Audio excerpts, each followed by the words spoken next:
బకాయిలు తీర్చామని ఘనకార్యంలో చెబుతోంది కూటమి ప్రభుత్వం. ఇది సహజంగా నిరంతరంగా ప్రతి ప్రభుత్వంలో జరిగే ప్రక్రియే.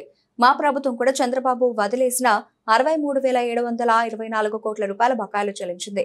నారా చంద్రబాబు నాయుడు ప్రభుత్వం మాత్రం బకాయిలు ఎగ్గొట్టడానికి కుయుక్తులు పన్నుతోంది. వైఎస్ జగన్, వైఎస్ఆర్సీపీ అధ్యక్షులు.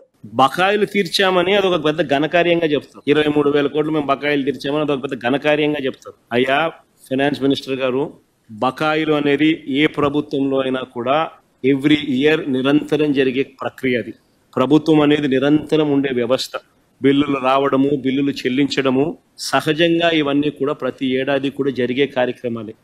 మేము కూడా మా హయాంలో చంద్రబాబు నాయుడు గారు వదిలేసిన బకాయిలు అక్షరాల వివిధ శాఖల్లో చూస్తే 42,183 కోట్లు కనిపించాయి. ఇవన్నీ కూడా మేము క్లియర్ చేసినవి. ఇవి కాక డిస్కామ్స్ వాళ్లకు పవర్ సప్లై చేసిన జనరేటర్స్కు ఇవ్వాల్సిన బకాయిలు మరో 21,000 కోట్లు.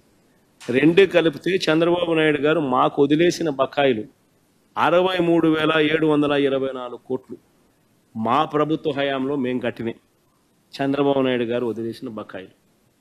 మరి ఇవి వాస్తవాలైతే చెయ్యకపోవడానికి, ఎగరగొట్టడానికి ఎన్నెన్ని కుయుక్తులు పండుతా ఉన్నారో చంద్రబాబు నాయుడు గారి ప్రభుత్వము అన్నది తేట తెల్లంగా మనందరికీ కూడా కనిపిస్తూ ఉన్న సత్యం.